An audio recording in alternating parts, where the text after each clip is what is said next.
Maravilha, obrigada, Casé.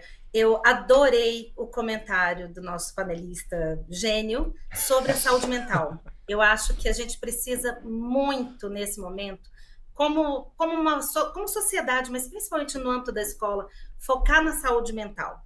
E uma maneira que tanto nós, pais, né, que eu acho muito importante a gente também trazer a questão dos pais, desculpa, eu esqueci o nome do nosso gênio, então te Vitor, peço perdão. Vitor, Vitor, obrigada, desculpa, eu só tenho uma memória péssima com o nome. Mas como o Vitor muito bem falou, a questão da saúde mental e também de entender que não é só a nota, não é só o estudo, tem uma série de outras questões que a gente precisa trazer à luz. Dentre elas, a importância da gente estar bem. E aí, por que eu falo isso? Né? Quando eu comecei meu trabalho, eu trabalho com proteção infantil em escolas nos últimos 5 anos, mas eu venho trabalhando com proteção infantil há mais de 15 anos, e a gente vê essa questão do bem-estar muito atrelado à questão do trauma, à questão do abuso, à questão de uma série das violências, né? E o quanto esse trauma, o quanto essa reação mais, digamos assim, primitiva do nosso cérebro impede a aprendizagem. Então, eu adorei quando ele falou: a gente precisa se organizar.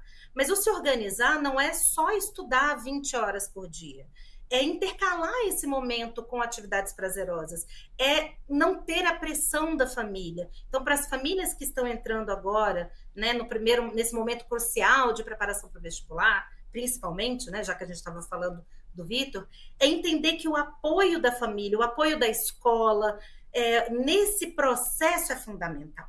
Se a gente simplesmente se foca em se matar de estudar, o resultado vai ser muito prejudicial. Você não vai ter a mesma disposição na prova, você não vai ter o mesmo controle se você estiver ansioso, se você estiver nervoso. Então, assim, a primeira coisa que a gente fala é esse apoio de todos. E aí as escolas precisam estar preparadas, os pais precisam estar preparados para também acolher esse aluno, né? Além da dedicação e da saúde mental.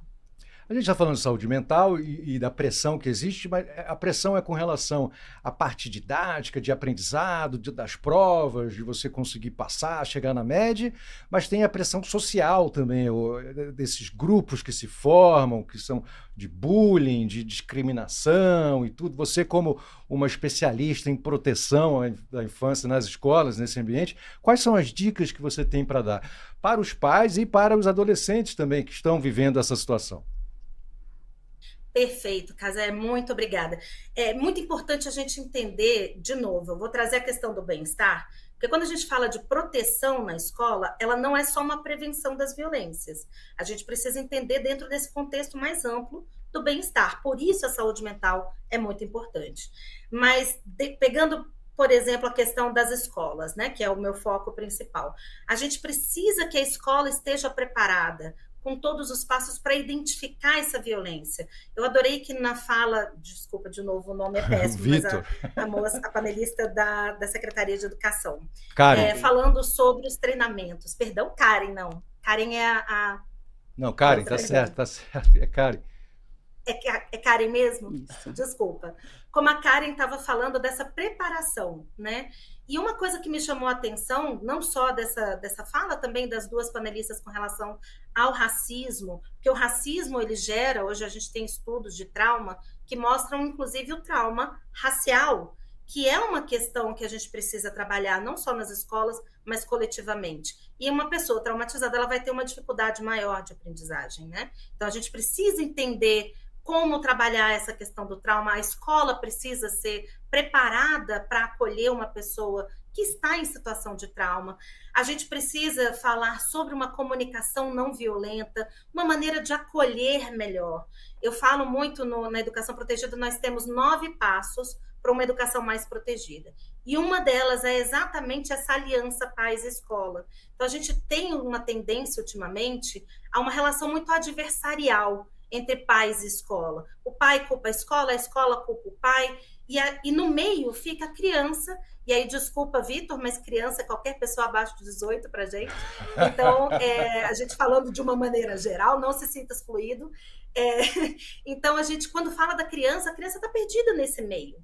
A gente precisa ter uma relação mais cooperativa, onde nós temos uma troca, onde a escola entenda o lado da família e tente acolher essa família para que a criança tenha o melhor resultado e vice-versa, que a família também recorra à escola como um mecanismo de apoio, de ajuda e não de cobrança somente. A gente precisa ter um treinamento para identificar essas violências. Quando eu comecei, a violência era muito sutil, né? Se você pega os sinais e indicadores de violência, eles podem significar uma série de outras coisas que não só o abuso, né?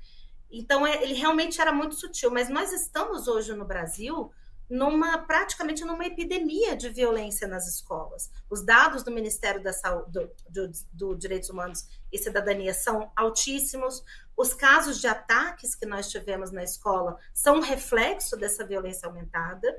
Então, a gente precisa trabalhar principalmente essas relações interpessoais, que é isso que você está falando, do se entrar num grupo, ser aceito, ser acolhido, né? Então, a gente precisa trabalhar, hoje parte da BNCC, o fortalecimento das habilidades socioemocionais nas escolas, as competências interpessoais, né? E é importante a gente fazer um treinamento com os profissionais de como agir nesse momento, de uma forma acolhedora, comunicação não violenta, relembrando os conceitos aprendidos nas aulas, né, com essa questão das habilidades socioemocionais. Então, é um trabalho constante, que exige um treinamento muito constante, tanto em um envolvimento também dos pais muito constante. Sim.